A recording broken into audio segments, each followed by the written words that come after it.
தாய்மாமன் சீரியலில் அடுத்ததாக என்ன நடக்க போகுதுன்னு ப்ரெடிக்ஷனாக பார்க்கலாம் வாங்க. என்னடா அழகருக்கு இவ்வளோ பெரிய கண்டம் இருக்குன்னு சொல்லிட்டாங்க. அதுவும் பூங்குடி ஜாதகத்தில் செவ்வாந்தோஷம் இருக்குது அப்படின்னு சொன்னதை கேட்டதுமே இங்கே மாயாண்டி ரொம்பவே பதறி போகிறாரு. சரி, இப்போ என்னதான் செய்கிறது? 2 பேருக்கும் கல்யாணம் பண்ணி வச்சாச்சு. இதனால இந்த தோஷத்தை ஒரு காரணமாக வச்சு பிரித்து வைக்கவும் முடியாது. அப்போ என்ன பண்ணலாம் அப்படின்னு யோசிக்கிறாங்க. என்னதான் இருந்தாலும் தன்னோட தங்கச்சி மக தான் தனக்கு மருமகளாக எப்பவும் இருக்கணும் அப்படின்னு மாயாண்டி நினைக்கிறதுனால மாயாண்டியும் ஒரு முடிவு பண்ணுறாரு. இதுக்கு ஏதாவது பரிகாரம் இருக்கா அப்படின்னு சொல்லிட்டு ஜாதகம் பார்க்குறவர்கிட்ட கேட்க, ஐயா நீங்கள் கேட்குற மாதிரி பரிகாரம் இருக்குது. ஒன்றும் இல்லை, சுமங்கலி பெண்களுக்கு பூங்கடி கையால் குங்குமம், தாலி, மாங்கல்யம், வளையல் இந்த மாதிரி எல்லா ஐட்டமும் சுமங்கலிக்கு உண்டான எல்லா பொருட்களையும் உங்கள் மருமக பூங்கடி கொடுக்கறதுனால சுமங்கலியோட ஒவ்வொருத்தரோட ஆசீர்வாதமும் பூங்கடிக்கு வரும். இதனால செவ்வாய் தோஷமும் நீங்கும். இதனால நம்ம அழகருக்கு எந்த ஒரு பிரச்சனையும் வராது. அதனால் நீங்கள் இந்த ஒரு பரிகாரத்தை நிவர்த்தி பண்ணலாம் அப்படின்னு சொல்லிட்டு பரிகாரம் சொல்ல, மாயாண்டியும் இந்த இடத்துல என்ன சொல்கிறாருன்னா, ஐயா நீங்கள் சொல்கிறதெல்லாம் சரிதான், ஒன்றும் இல்லை, இப்போ பூங்கடிக்கும் என் மகனுக்கும் கல்யாணம் நடந்தது திடுதிப்புன்னு தான் நடந்துருச்சு. இதில் ஊரில் இருக்கிறவங்க எல்லாருமே பையனுக்கு கல்யாணம் பண்ணியிருக்க ஒரு வார்த்தை சொல்லலை அப்படின்லாம் கேட்டுட்டு இருந்தாங்க. நான் தான் சரி என்ன பண்ண அப்படின்னு சொல்லிட்டு சமாளிச்சுக்கிட்டு இருந்தேன். இப்போ நீங்கள் சொல்கிற பரிகாரத்தை பண்ணணும்னு நினச்சா ஏன் இதை பூங்கடிக்கு தாலிக்கயிறு மாத்திரதா ஒரு ஃபங்க்ஷனாக ரெடி பண்ணக்கூடாது? ஏன் ஒரு கல்யாணமாகவே நம்ம விமர்சையாக பண்ணலாமே அப்படின்னு சொல்லிட்டு கேட்கும்போது அப்போ தான் அந்த ஜாதகர், ஐயா நீங்கள் சொல்கிற மாதிரியே பண்ணலாம். இந்த சுமங்கலி பரிகாரம் நீங்கள் பண்ணும்போது அடுத்ததாக நீங்கள் கல்யாணம் பண்ணி வச்சிங்கன்னா கண்டிப்பாக 2 பிள்ளைங்களும் நல்லா இருப்பாங்க அப்படின்னு சொல்லவுமே நம்ம மாயாண்டி முடிவு பண்ணிடுறாரு. என்ன மீனாட்சி கரெக்டாக பண்ணிடலாமா அப்படின்னு சொல்லி கேட்கும்போது மீனாட்சிக்கு கொஞ்சம் யோசிக்கிறாங்க. என்னடா இப்படி சொல்கிறாங்களே, இவளை நம்ம மருமகளாகவே ஏற்றுக்கக்கூடாது அப்படின்னு ஒரு இதில் இருந்தாலும் நம்ம வீட்டுக்காரர் பூங்கொடி தான் மருமக அப்படின்னு சொல்லிட்டு பிடிவாதமாக இருக்கார். இப்போ ஒன்றுமே பண்ண முடியாது, நம்ம வீட்டுக்கும் வாக்கப்பட்டு வந்துட்டா. ஒரு பிள்ளைய அந்த இடத்துல நம்ம தனியாகவும் விட முடியாது. நம்ம பையனுக்கும் ஆபத்து வரக்கூடாதுன்னா கண்டிப்பாக அதை செய்யணும் அப்படின்றதுக்காக இனி வரப்போகிற எபிசோடில் நம்ம மீனாட்சி சரிங்க அவர் சொல்கிற மாதிரி பரிகாரமாக இல்லாமல் கல்யாணமாக பண்ணணும்னா கண்டிப்பாக நம்மளுக்கும் கொஞ்சம் நல்லா இருக்கும், சந்தோஷமாகவும் நம்மளும் இருந்த மாதிரி இருக்கும், என் பையன் கல்யாணத்தை நல்லபடியாக கல்யாணம் பண்ணி பார்த்த மாதிரியும் இருக்கும் அப்படின்னு மீனாட்சி சொல்கிறத கேட்டதுமே மாயாண்டி, அடடா மனசுக்குள்ளே இவ்வளோ ஆசையை வச்சுக்கிட்டா இன்னும் நீங்கள் வெளியே சொல்லாமல் இருக்க மீனாட்சி அப்படின்னு சொல்லும்போது, ஏங்க நீங்கள் வேறு அப்படின்னு சொல்லிட்டு மீனாட்சி சொல்லிட்டு இனி பார்க்குற வேலையை நீங்கள் பாருங்கள் அப்படின்னு சொல்லிட்டு வீட்டுக்குள்ளே போயிடறாங்க. இந்த மாதிரி மாயாண்டியும் மீனாட்சியும் முடிவெடுத்ததை பார்த்ததுமே நம்ம நந்தினிக்கு ரொம்பவே அதிர்ச்சி ஆகுது. அப்போ தான் நந்தினி நினைக்கிறாங்க, நீங்கள் சொன்ன ஒரு வார்த்தைனால என்னோட மாமா உங்கள் பேச்சை தட்டாமல் அந்த பூங்கொடி கழுத்தில் தாலி கட்டும் போது என்ன கூட நினச்சி பார்க்காம கல்யாணம் பண்ணிட்டாரு. அந்த வழியவே என்னால் தாங்க முடியாமல் நான் இருக்கவா வேணாமான்ற அளவுக்கு இருக்கிற இடத்துல இப்போ நீங்கள் ஊரே மெச்சுற அளவுக்கு கல்யாணம் பண்ணி வைக்கணும்னு ஆசைப்படுறீங்களே மாமா, என்னை பற்றி கொஞ்சம் கூட நினைக்கலையே அப்படின்னு மாயாண்டியும் மீனாட்சியும் பார்த்து ரொம்பவே கண்கலங்கி நிற்கிறாங்க. இந்த இடத்துல தான் நம்ம நந்தினியோட அம்மா தெய்வானையும் இது எப்படி நடக்குதுன்னு தான் நானும் பார்க்குறேன் அப்படின்னு சொல்லிட்டு நினைக்கவும் செய்கிறாங்க. இனி நம்ம எதுவுமே பண்ண முடியாது, எல்லாமே நம்ம கையை மீறி போயிடுச்சு, மாயாண்டி மாமா முடிவுக்கு நம்ம கட்டுப்பட்டு தான் ஆகணும் அப்படின்னு நந்தினி வேறு வழியே இல்லாமல் அழுதுகிட்டே வீட்டுக்குள்ளே ஓடிடுறாங்க. அப்போ தான் தன்னோட மகள் அழுதுகிட்டே போகிறாளே அவளை சமாதானப்படுத்தணுமே அப்படின்னு நந்தினியோட அம்மா தெய்வானையும் பின்னாடியே போகிறாங்க. நந்தினி அப்படின்னு சொல்லிட்டு போகும்போது தான் நந்தினி ரொம்பவே அழுதுட்டு இருக்காங்க. தன்னோட மகள் அழுகிறத பார்க்க முடியாமல் தெய்வானை ஆறுதல் சொல்கிறாங்க. இங்கே பாரு நந்தினி, நீ நினைக்கிற மாதிரியே எதுவுமே நடக்காது.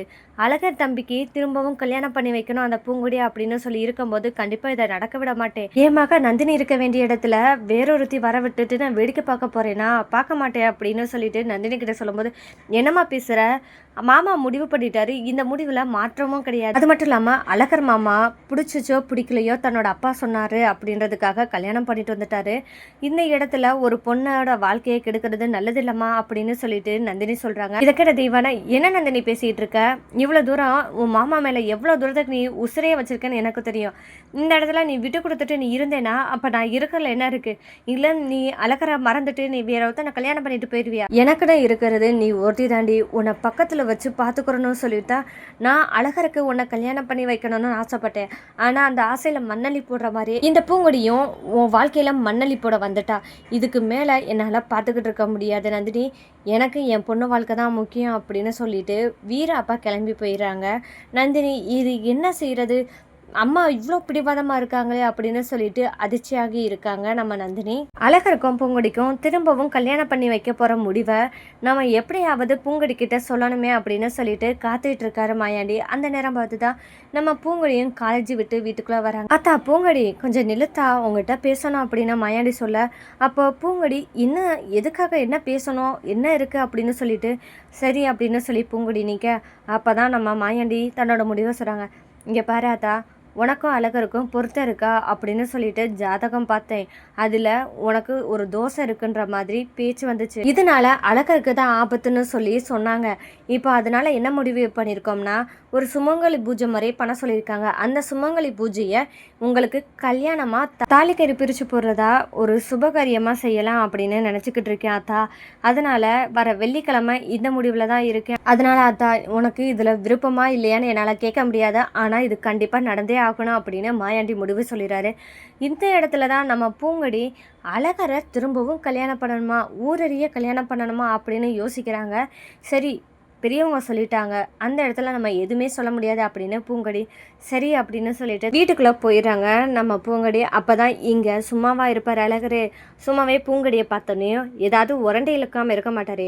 என்ன பூங்கொடி, உங்கள் அப்பா சொன்னதை கேட்டேல, அன்னைக்கு நீ வீட்டில் இல்லாமல் எனக்கு காலேஜ் தான் முக்கியம், எனக்கு படிப்பு தான் முக்கியம், எனக்கு லட்சியம்தான் முக்கியம் அப்படின்னு சொல்லிட்டு லீவு போடாமல் நீ அங்கே போகணுன்னு நினச்ச, உன் காலை உடச்சிடுவேன் அப்படின்ற அளவுக்கு பேசுகிறாரு அழகரு. என்ன திமிரா உனக்கு, என்ன ரொம்ப ஓவராக பேசிகிட்டு இருக்க?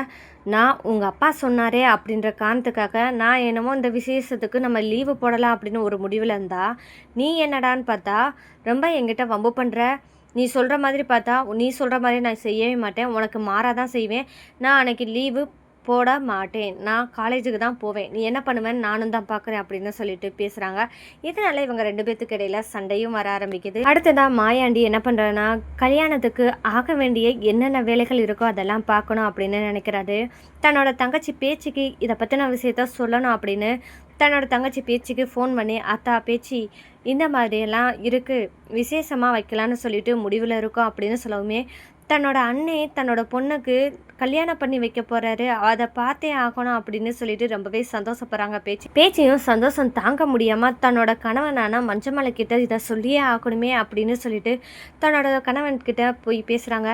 எங்க இந்த மாதிரி நம்ம பிள்ளைக்கு கல்யாணம் பண்ணி வைக்க போகிறாங்களா ஊரறிய அப்படின்னு சொல்லும்போது, இங்கே மஞ்சமலைக்கு என்னது கல்யாணம் பண்ணி வைக்க போகிறாங்களா, அதுவும் ஊரறியவா, என் பொண்ணு கல்யாணத்தை நான் எப்படி நடத்தணும்னு ஆசைப்பட்டேனோ இப்போ அந்த மாதிரி தான் நடக்க போதா அப்படின்னு கேட்குறாங்க. என்ன சொல்கிற பேச்சு உண்மையா அப்படின்னு கேட்கும்போது, உண்மைதாங்க, நம்ம பொண்ணுக்கு நம்ம நினச்ச மாதிரியே ஆசைப்பட்ட மாதிரியே கல்யாணம் நடக்க போது, இப்போ தான் அண்ணன் ஃபோன் பண்ணி சொன்னாங்க அப்படின்னு சொல்லாமே மஞ்சமலைக்கு ரொம்பவே சந்தோஷம் தாங்க முடியல. அந்த நேரம் பார்த்து தான் பூங்கொடியும் ஃபோன் பண்ணி அப்பா அப்படின்னு சொல்லி பேசும்போது, என்னத்தா பூங்கொடி எப்படி இருக்க, என்ன ஏதோ கேள்விப்பட்டேன் உனக்கு கல்யாணம் பண்ணி வைக்க போகிறாங்களாமே அவங்க அப்படின்னு சொல்லி கேட்கும்போது, ஆமாப்பா ஏதோ அப்படிதான் சொன்னாங்க அப்படிங்கும்போது, அத்தா பூங்கொடி அவங்க நடிக்கிறதெல்லாம் நீ பார்த்து ஏமாந்துடாத பூங்கொடி, அவங்கெல்லாம் ஏமாத்துக்காரங்க, இப்படியே நடிச்சே நம்மளை கழுத்தறுத்துருவாங்க, பார்த்து ஜாக்கிரதையாக இருந்துக்கோ அப்படின்னு சொல்லிட்டு மஞ்சமலை சொல்ல, அப்பா நான் உங்கள் பொண்ணுப்பா, யார் ஏமாத்துறாங்க யார் ஏமாற்ற மாட்டாங்கன்னு எனக்கு தெரியாதா, நான் இந்த வீட்டுக்கு வந்ததே நான் இவங்க முகத்திரையை கிழிக்கணும்னு சொல்லி தான் நான் இங்கே வந்திருக்கேன். அப்படி இருக்கும்போது நான் எதையுமே மறக்க மாட்டேன்ப்பா, இவங்க முகத்திரையை நான் கிழிச்சே ஆவேன் அப்படின்னு சொல்லிட்டு பூங்கொடியும் இருக்காங்க. இங்கே தெய்வானை அடுத்ததாக ஒரு திட்டம் போடுறாங்க. இந்த கல்யாணத்தை தான் நம்ம நிறுத்தணும், அது மட்டும் இல்லாமல் நம்ம நினச்ச மாதிரியே பூங்கொடியை வீட்டை விட்டு துரத்தணும்னா அழகருக்கு ஏதாவது ஒன்று நடக்கணும். அதாவது ஏதாவது ஒரு ஆக்சிடெண்ட்டு இந்த மாதிரி நடந்துச்சுன்னா நம்ம அண்ணி மீனாட்சியே அவளை வீட்டை விட்டு வெளியே துரத்திடுவாங்க. இதே சாக்குன்னு சொல்லிட்டு பூங்கொடி அந்த வீட்டை விட்டு வெளியே அனுப்பி விட்டுட்டு நம்ம மகன் நந்தினியை அழகருக்கு கல்யாணம் பண்ணி வச்சிடலாம் அப்படின்னு சொல்லிட்டு இங்கே தெய்வான திட்டம் போடுறாங்க. ஆனால் தெய்வான திட்டம் போடுற மாதிரி கரெக்டாக நடக்குமா அப்படின்னு சொல்லி பார்த்தா, அந்த மாதிரி தான் நம்ம அழகருக்கு பைக்லேருந்து வரும்போது கீழே விழுந்துட்டேன் அப்படின்னு சொல்லிட்டு காலில் அடிபட்டு வீட்டுக்கு வராங்க. இதை பார்த்ததுமே நம்ம மீனாட்சி ரொம்பவே பதற ஆரம்பிக்கிறாங்க. அப்போ இதுதான் சரியான தருணம் அப்படின்னு சொல்லிட்டு தெய்வானை என்ன சொல்கிறாங்கன்னா, பார்த்தீங்களா அண்ணி, இவ வீட்டுக்கு வந்த நேரம் இவ நேரமே சரியில்லை, அது மட்டும் இல்லாமல் இவ ஜாதகம் சரியில்லை, அதனால் நம்ம பையனுக்கு பாருங்க எப்படியெல்லாம் நடக்குதுன்னு. மதினி இப்போவாது என் பேச்சை கேளுங்க, அந்த பூங்கொடியை வீட்டை விட்டு வெளியே அனுப்பிச்சி விட்டுட்டு நம்ம அழகருக்கு என் பொண்ணு நந்தினியை கல்யாணம் பண்ணி வைங்க அப்படின்னு சொல்லிட்டு அங்கே மீனாட்சி கிட்ட சொல்கிறாங்க இந்த தெய்வானை. அப்போ மீனாட்சி என்ன முடிவெடுப்பாங்க? இதுக்கெல்லாம் சம்மதிப்பாங்களா மீனாட்சி? கண்டிப்பாக கிடையாது. அந்த இடத்துல மதினி தேவையில்லாமல் அனாவசியமான பேச்சு பேசாதீங்க, அழகர் தேவையில்லாமல் விழுந்துட்டு வந்திருப்பான், இது தெரியாமல் நடந்த செயல், இதுக்கும் பூங்கொடி ஜாதகத்துக்கும் எந்த சம்மந்தமும் இல்லை அப்படின்னு மீனாட்சி சொல்ல. அப்போ தான் மாயாண்டி, தெய்வானா என்ன பேச்சு பேசிக்கிட்டு இருக்க? என் தங்கச்சி பிள்ளைய வச்சு நீ என்ன பேச்சு பேசுகிற? என் தங்கச்சி பிள்ளையால் எந்த இடத்துலையும் யாருக்கு எந்த கஷ்டமும் வராது, நீ தேவையில்லாமல் பேசாத அப்படின்னு மாயாண்டி வந்து கரெக்டாக எல்லாரும் இருக்கும்போது அங்கே பூங்கொடிக்கு சாதகமாக பேசுகிறத கேட்டதுமே பூங்கொடி அப்போ தான் நம்ம மேலே இவ்வளோ தூரத்துக்கு பாசம் வச்சுருக்காரே அப்படின்னு சொல்லிட்டு மாயாண்டி மேலே இன்னும் மதிப்பும் பாசமும் அதிகரிக்க போகுது பூங்கொடிக்கு.